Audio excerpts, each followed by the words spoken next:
কবি নীরেন্দ্রনাথ চক্রবর্তীর লেখা কবিতা বাতাসে। বাতাসে বাতাসে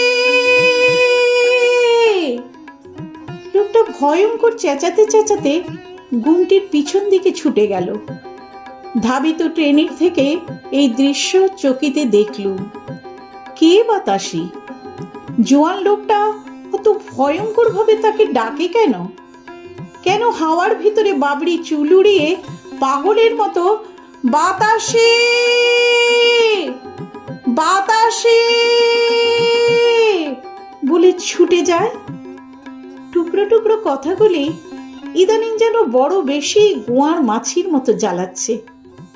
কে যেন কাকে বাঁশের ভিতর বলেছিল, ভাবতে হবে না, এবারে দুদ্দার করে হেমাঙ্গ ভীষণ ভাবে উঠে যাবে, দেখে নিস। কে হেমাঙ্গ?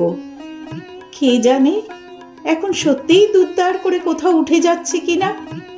কিংবা সেই ছেলেটা যে ট্রাম স্টপে দাঁড়িয়ে পাশের মেয়েটিকে অদ্ভুত কঠিন স্বরে বলেছিল, চুপ করো, না হলে আমি সেই রকম শাস্তি দেব আবার। কে জানে সেই রকম মানে কি রকম? আমি ভেবে যাচ্ছি, ক্রমাগত ভেবে যাচ্ছি, তবু গল্পের সবটা যেন নাগালে পাচ্ছি না। গল্পের সবটা আমি পাবো না নাগালে, শুধু শুনে যাব। শুধু এখানে ওখানে জনারণ্যে, বাতাসের ভিতরে, হাটে মাঠে, অথবা ফুটপাতে কিংবা ট্রেনের জানলায় টুকরো টুকরো কথা শুনবো, শুধু শুনে যাব।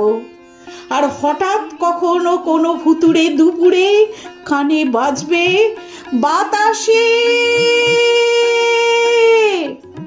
বাতাসে।